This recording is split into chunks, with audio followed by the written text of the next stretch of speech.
Hey, welcome back to another episode of Under the Fig Tree FM. My name is Jacob, and on this channel we discuss the strategies, techniques, and things I learned from different ventures in my life. And the venture I'm currently living through is this is my first year as an assistant coach at a D3 wrestling program, so I discuss the things I learned from that venture. And for this episode, I will be discussing the surprising results from a team tournament that we came from, as well as the power of prayer. So I just got back from one of the biggest D3 tournaments of our season, the Blue Jay Classic. That's held in Hershey, Pennsylvania.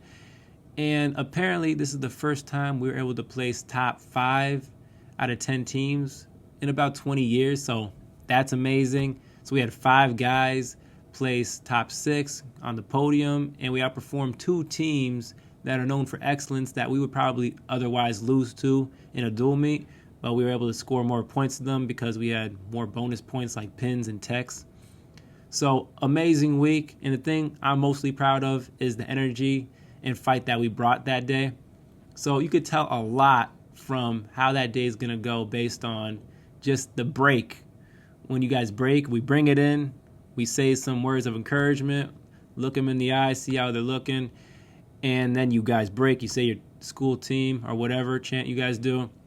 And they were just really loud. They brought the energy. And compared to previous weeks, I knew that I was an upgrade from previous weeks. And after that, I just knew it was going to be a great day. And also, the thing I seen was fight from all the guys, especially from 2 guys. One of them was able to pull off a win against a Connecticut state champion, which was a great win by that person.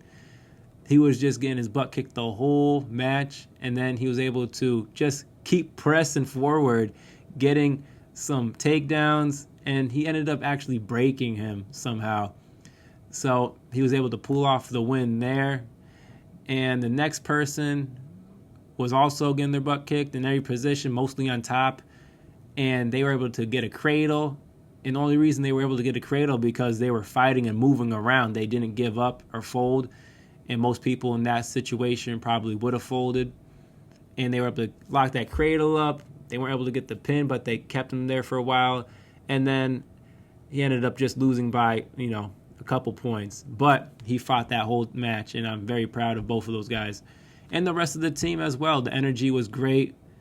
We had one person take second, one of our better guys.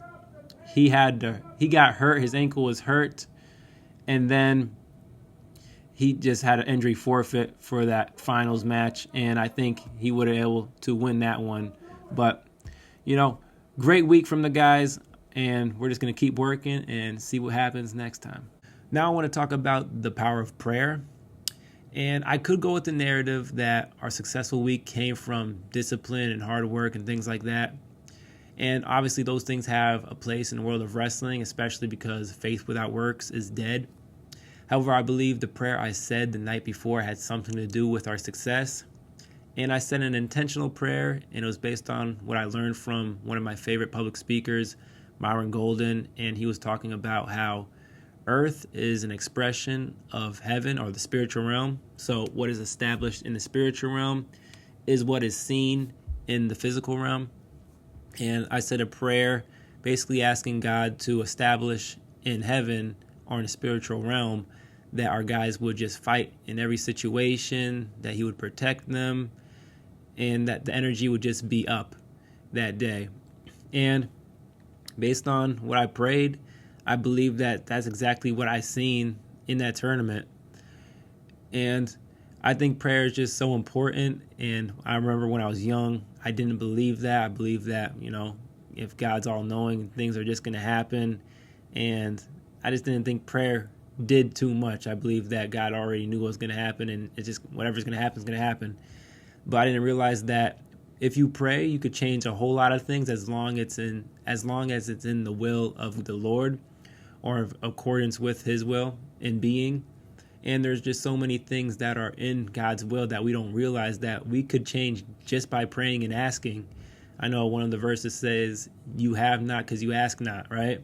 So God loves how we are, followers of him, and we're friends with him, and we should communicate with him what we want. And, he's the good father. He wants to help us out. And that's just something I learn as I grow in my faith that, we're going to work as hard as we can all the time. But one thing we should do consistently as well is pray. Like, hard work never changes, but we could also pray, and that could just, make things happen even faster or just happen automatically. So that's just one thing I wanted to share with this channel, the power of prayer. Well, that's it for this episode of Under the Fig Tree FM. I'll continue to keep you guys posted on how this season is going, as well as sharing in the future other ventures of mine, creative things, entrepreneur type things.